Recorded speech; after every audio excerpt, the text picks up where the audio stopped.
how badly you want to learn. Most people don't have it. They want a job, they want job security, they want a paycheck, they want a 401k.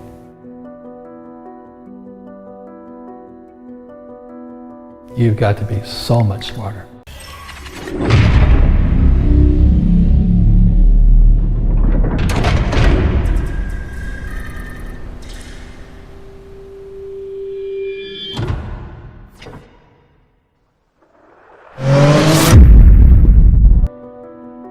If you want to be poor, I hate to say this, you can go to school, but you still won't learn anything about money. You know, there's a lot of people who can't make $1,000. And the reason they can't make $1,000 is because mentally, emotionally, spiritually, and physically, they're not capable of making $1,000, whatever the case is. So Kim and I today are in the multi-millions of dollars in making money. But we wouldn't have gotten there because one time we were having trouble at $1,000. So every time we had a problem, we had to get bigger than the problem. For many people out there with $1,000 problem, they're not going to solve the problem until they personally develop themselves mentally, emotionally, spiritually, and physically to be bigger than a $1,000 problem. There's 4 types of mindsets. One mindset is I must win. Another mindset is I must be right. Another mindset is I must be liked. And the other mindset is I must be comfortable. So the people who must be liked and the people who must be comfortable will probably never make it as entrepreneurs, simply because, you know, we hear it all the time. I don't really want to be rich. I just want to be comfortable. You know, I want to be with all my friends, have them like me. Well, they should not be entrepreneurs, they should be employees. The rich don't work for money. My way of teaching is to first put doubt in your brain, to challenge your belief systems. And then maybe you can choose new beliefs or keep up with old beliefs. So when you think about working for money, what comes through your head? So if I could explain this to you for the rest of the millennial lessons, it's really going to be on this theme here. Because financial education is about not working for money. Like one of the first questions when I finally realized what my rich dad was saying, I said, well, when do I never need a paycheck again? See, my goal wasn't, you know, go to the moon or, you know, cure cancer. My job was, when would I never need a paycheck again? Because as long as you need a paycheck, be it from an employer or like my poor dad, he was so afraid of losing his government pension. My poor dad was a PhD in education, but what does school teach you about money? Did you learn anything about money at school? Most people don't. So that's why I had my rich dad, who was my best friend's father, and he was teaching me what the rich teach me. If you want to be poor, I hate to say this, you can go to school, but you still won't learn anything about money.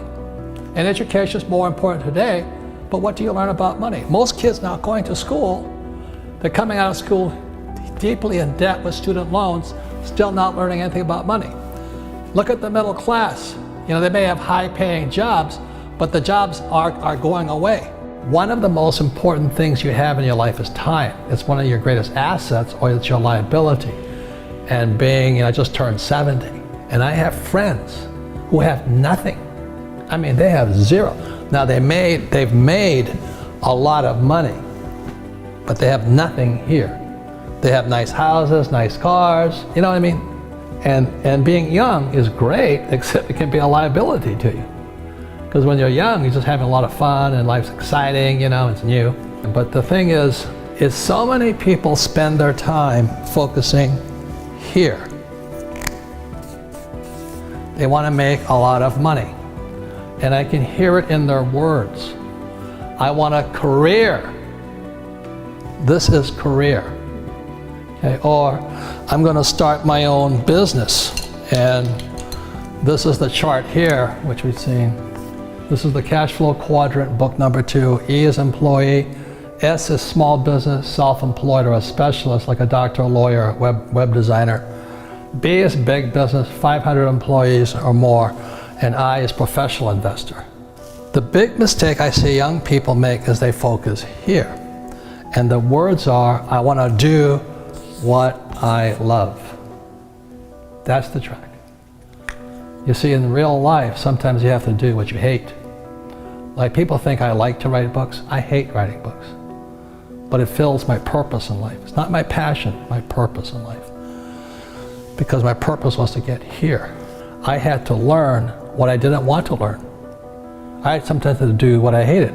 I had to learn about taxes. I had to learn about debt. I had to take classes. I had to learn about insurance. So I was doing a lot of things I hated doing so I could come over here.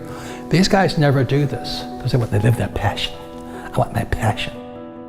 So the big mistake for young people is, I'm going to do what I love, which is fine over here. But what do you love the most? Well, I loved my freedom. And I know it sounds greedy, but I love making money. I'd rather have a lot of money than no money. I've been both. I've been broke, I've been down, everything, but I'd rather have a lot of money. The big mistakes I see young people making is here. You know, they think about what they want to do, what they love. And what I'm saying to you, the millennials right now, invest in what you love. Most young people, or should I say, short-sighted people, they think this is it or this is it. But this is the one here. The reason I make more money is because it's not what I'm doing what I love. I do sometimes what I hate so I can have the assets that I love. I love having a business. So the business affords me the lifestyle I want. And then I invest in real estate. This is what I know. The higher the risk, the more education it takes. How badly you want to learn. Most people don't have it. They want a job, they want job security, they want a paycheck, they want a 401k. And that's why they don't get to come here. That's why they don't get to come over here. Nothing right or wrong, you know. I don't ever want it to be here. I knew when I was your age I wanted to come here, but the higher the risk, the higher the returns, but also the higher dedication, education, and study you have to go through. You've got to be so much smarter. And most people, they have it, they have that ability to be that smart, but they rather do what they love rather than invest in what they love. As you know, we learn little to nothing in school, but in fact, you'll find out that going to school actually diminishes your ability to get rich. You know, so that goes counter to what everybody tells you. You go to school, get a job, and you'll make money. And that worked probably 1,000 years ago, not working today. The number one reason to be an entrepreneur is not about money. The number one reason to be an entrepreneur is personal development. You know, to develop yourself to be, as the Army says, to be all you can be. So the lesson to young people is, don't take a job for the money, take a job for what you're learning. When you look at a job, you look at what can I learn more than how much can I make. And I think that's the biggest challenge. And if you look for a job where you can learn a lot, the harder the job, the better it is. You know, I have bad luck too. I've had financial crashes. I've had people stab me in the back, but they're all good because I grow from it. That's spirituality. You know, people who are afraid of making mistakes, like they teach in school, they don't ever grow. Because spirituality is there's good and there's bad, there's right and there's wrong, there's up and there's down. Most people only want to be right, they only want to be positive. Well, you can't have that, that's not reality. And the average person, the reason they're poor is they haven't failed. You know, they play it so safe, they haven't made any mistakes like they're taught in school. That means they don't learn anything. That's why the school system's actually fundamentally corrupt.